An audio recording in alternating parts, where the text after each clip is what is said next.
There's a show that's currently airing right now that's been such a pleasant, delightful surprise. I feel compelled to come out here and just wiggle my finger and preach the gospel. But before doing that, I believe there is a prerequisite yap that's needed to set the table here.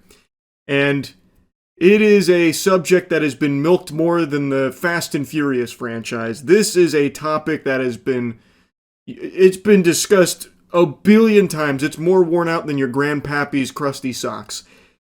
Game of Thrones. There has never been a show as big of... forgive the remix.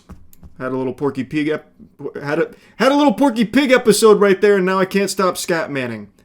I could edit all this out, but I'm not going to. Game of Thrones. There has never been a franchise, or property really, as big as Game of Thrones that has had such a colossal fuck up and an unfathomable fumble that it completely ruined its cultural footprint. For a decade, basically, Game of Thrones was a cultural juggernaut. And then Season 8 rolled around and it was so catastrophic, so abominable that it ruined the entirety of the show and its identity in societal, mainstream conversation. Now, whenever Game of Thrones gets brought up, it's usually followed by a sigh, remembering how great it was and then how it all fell flat and was ruined. Since Season 8, there has been another show that spun off in the Game of Thrones universe called House of the Dragon. The first season, I really liked. A lot of people really liked it. The second season, quite a bit of a fall off. Pretty disappointing, but it's not, completely in the gutter or anything. Season 3 could bring it back and save it. But overall, people's attitude when you take a temperature when it comes to Game of Thrones is not overly positive given what the IP has been through on, the screen. So when I heard that there was a new Game of Thrones a new Game of Thrones show set in this universe, I was apprehensive but willing to, give it a chance. And I'm glad I did. It's called A Knight of the Seven Kingdoms. It's currently airing. There's 4 episodes.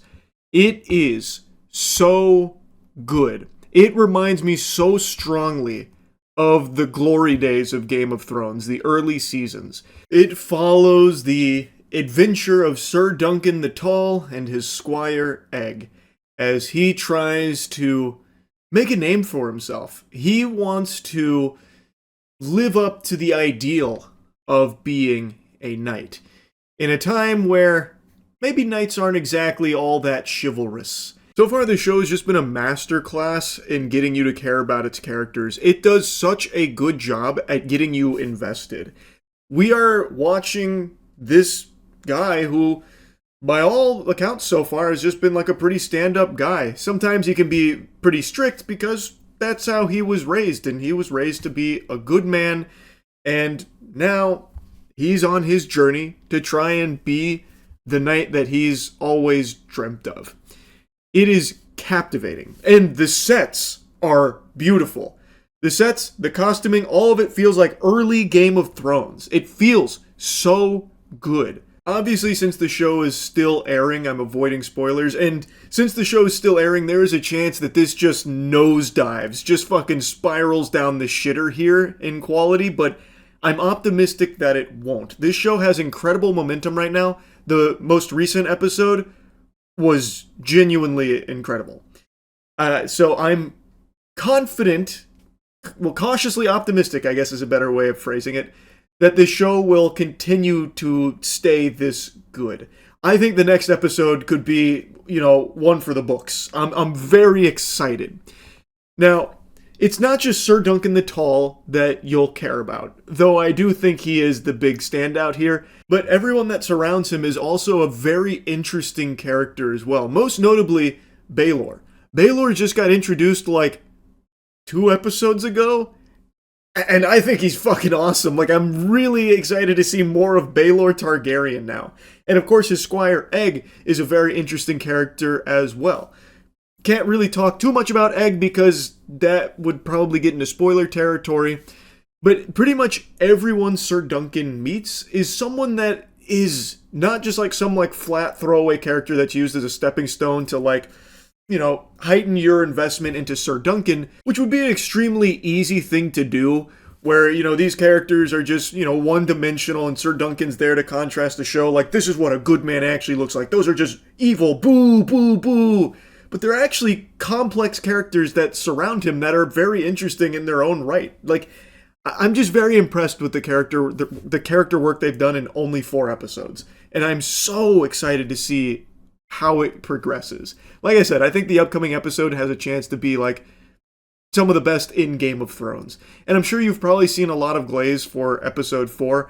Apparently it's got like a 9.7 or something right now. It lives up to the hype. I really do recommend this show. And I know a lot of people probably have like, a bit of hesitation, a bit skeptical because of, being burned in the past with Game of Thrones. I think this one is worth giving a shot. I really do think so. I put it off for a while too. I forgot this show started airing until I was streaming and chat kept telling me like, Charles, this is really good. You gotta get in there watching it. And they were right. I don't read the Game of Thrones books. I am not familiar with the books that this one is based on. But from what I understand, this is like a very faithful adaptation of George R.R. Martin's work here. And from the little bits and pieces that I've read about this show, they've learned some lessons from previous Game of Thrones shenanigans. And this time around, from what I've read, one of their big focuses, like one of the big things they wanted to stick on, was being faithful to the source material and breathe life into that, as opposed to, trying to carve their own path outside of it where it starts to conflict with what was already being established, which is what we saw with Game of Thrones Season 8 and what we've also seen with House of the Dragon Season 2. So this one, if you're a fan of the books, is apparently very, very close to just the books here. And it's working really well. Perhaps that's the secret formula. Maybe that's the secret sauce, if you can imagine that. If you're going to adapt something, maybe be faithful to the source material, at least to some extent, right? So I wanted to throw that in there. But the main thing is I just kind of wanted to yap about this to put it on people's radars for anyone that, liked Game of Thrones until the end, which I think was most people. I think this one's definitely worth giving a try. Hopefully I don't look like a fucking fool by the time this season wraps up. Like if it does, get shitty, I don't think it will. I really think it's in such a good spot right now. It has such good momentum. So I just wanted to highly recommend it to everyone out there. Now, something else I really want to mention. This show is only 6 episodes long, and the episodes are 30 to 40 minutes each. So it's not like a ton of content. I was shocked that these weren't hour-long episodes. That's become kind of the norm, like an hour or close to an hour runtime per episode. These are on the shorter side, for sure. But they don't feel short. When you watch an episode, you feel like you get like a full tummy, like you eat a full meal. But they are 30 to 40 minutes. They just do an incredible job of utilizing every fucking second of screen time. But still, there is only 6 episodes, which feels like it's going to be really short.